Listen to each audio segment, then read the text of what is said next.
किसी ने क्या खूबसूरत बात कही है कि शिकायतों का कोई अंत नहीं साहब।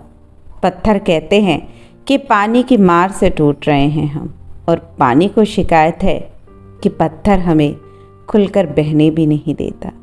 नमस्कार दोस्तों, ईश्वर सदैव आपका भला करे और आपकी झोलियाँ ईश्वर के आशीर्वाद से हमेशा भरी रहे। तो दोस्तों, आज बात करेंगे एक कहानी की। ये कहानी एक आदमी की है जो मंदिर में सेवा का काम करता था। उसका काम मंदिर की साफ सफाई करना था। भक्तों और श्रद्धालुओं द्वारा दिए गए दान में से थोड़ा बहुत मंदिर के पुजारी द्वारा उसे दे दिया जाता था। बस इसी से उसकी गुजर बसर चल रही थी। वो अपनी ज़िंदगी में बड़ा परेशान और दुखी था। मंदिर में काम करते करते दिन भर अपनी ज़िंदगी को लेकर शिकायतें करता रहता था। एक बार शिकायत करते हुए भगवान से बोला, भगवान जी, आपकी ज़िंदगी कितनी आसान है। आपको बस एक जगह आराम से खड़े रहना है। मेरी ज़िंदगी को देखो, कितनी कठिन ज़िंदगी जी रहा हूँ। मैं दिन भर कड़ी मेहनत करता हूँ, तब कहीं 2 जून की रोटी नसीब हो पाती है। काश मेरी ज़िंदगी भी आपकी तरह होती। अब उसकी बात सुनकर अचानक से भगवान बोल उठे, ठीक है, तुम जैसा सोचो वैसा नहीं है, लेकिन यदि तुम मेरी जगह रहना चाहते हो तो तुमको खुद ही पता चल जाएगा कि यहाँ रहना आसान नहीं है। बहुत सारी गलत चीज़ों को देखना पड़ता है, लेकिन फिर भी बहुत सारी व्यवस्थाएं बनाए रखने के लिए मैं कुछ भी नहीं बोलता, और ये बात हर किसी के बस की नहीं है। अब इस बात को सुनकर वो जो सेवक रहता है वो भगवान जी से कहता है कि कैसी बातें कर रहे हैं आप। आपका काम तो बड़ा आसान है। आपकी तरह तो मैं भी दिन भर खड़े रह सकता हूँ, और इसमें कौन सी बड़ी बात है। अब इस बात को सुनकर भगवान हंस पड़े और कहे, इस काम में बहुत धैर्य की आवश्यकता पड़ती है। तो सेवक कहता है कि मैं तो इस काम को ज़रूर कर पाऊँगा। आप मुझे एक दिन के लिए अपनी ज़िंदगी जीने दीजिए। आप जैसा बताएंगे मैं वैसा ही करूँगा। अब वो मंदिर का सेवक जिद पे आ गया। उसके आगे भगवान भी हार मान गए और बोले, ठीक है, आज पूरा दिन तुम मेरी ज़िंदगी जियोगे और मैं तुम्हारी ज़िंदगी जीऊँगा, लेकिन मेरी ज़िंदगी जीने के लिए तुम्हें एक शर्त माननी होगी। तो वो सेवक कहता है कि प्रभु, मैं हर शर्त मानने को तैयार हूँ। तो भगवान कहते हैं, ठीक है, तो ध्यान से सुनो। मंदिर में दिन भर बहुत से लोग आएंगे और तुमसे बहुत कुछ कहेंगे। कुछ ऐसे भी होंगे जो तुमसे बहुत कुछ मांगेंगे, और ऐसे भी होंगे जो बहुत गलत भी होंगे। कुछ ऐसे भी होंगे जो तुम्हें बड़ा भला बुरा कहेंगे। लेकिन कुछ भी हो जाए, तुम्हें सिर्फ एक मूर्ति की तरह खड़े रहना है। धैर्य से सबकी बात सुननी है, न बोलना है, न कोई प्रतिक्रिया देनी है। तब सेवक मान जाता है भगवान, और उसने अपनी ज़िंदगी एक दिन आपस में बदलने का संकल्प लिया। अब सेवक भगवान की जगह मूर्ति बनकर खड़ा हो गया। भगवान मंदिर की साफ सफाई का काम निपटाकर वहाँ से चले गए। कुछ समय बीतने के बाद मंदिर में एक धनी व्यापारी आया और भगवान की मूर्ति के सामने खड़ा होकर प्रार्थना करते हुए बोला कि हे भगवान, मैं एक नई फैक्ट्री डाल रहा हूँ। मुझे आशीर्वाद दीजिए कि फैक्ट्री अच्छी तरह चले और मैं इससे अच्छा मुनाफा कमाऊँ। प्रार्थना करने के बाद वह प्रणाम करने के लिए नीचे झुका तो उसका बटुआ गिर गया, और जब वह वहाँ से जाने लगा तो भगवान की जगह खड़े मंदिर के सेवक के मन में हुआ, क्यों ना उसे बता दूँ कि उसका बटुआ गिर गया है। लेकिन चूंकि शर्त थी इसलिए चुप रहा, कुछ न बोला, खामोश खड़ा रहा। इसके तुरंत बाद एक गरीब आदमी वहां आया और वो भगवान से बोला, भगवान जी, बहुत गरीबी में जीवन काट रहा हूँ। परिवार का पेट पालना है, माँ की दवाई की व्यवस्था करनी है। समझ नहीं आ पा रहा इतना सब कैसे करूँ। आज देखो मेरे पास बस 1 रुपये है, इससे मैं क्या कर पाऊँगा। आप ही कुछ चमत्कार करो और मेरे लिए धन की व्यवस्था कर दो।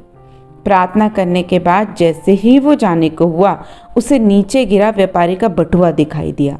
अब उसने बटुआ उठा लिया और भगवान को धन्यवाद देते हुए कहा, भगवान जी, आप धन्य हैं। आपने मेरी प्रार्थना इतनी जल्दी सुन ली।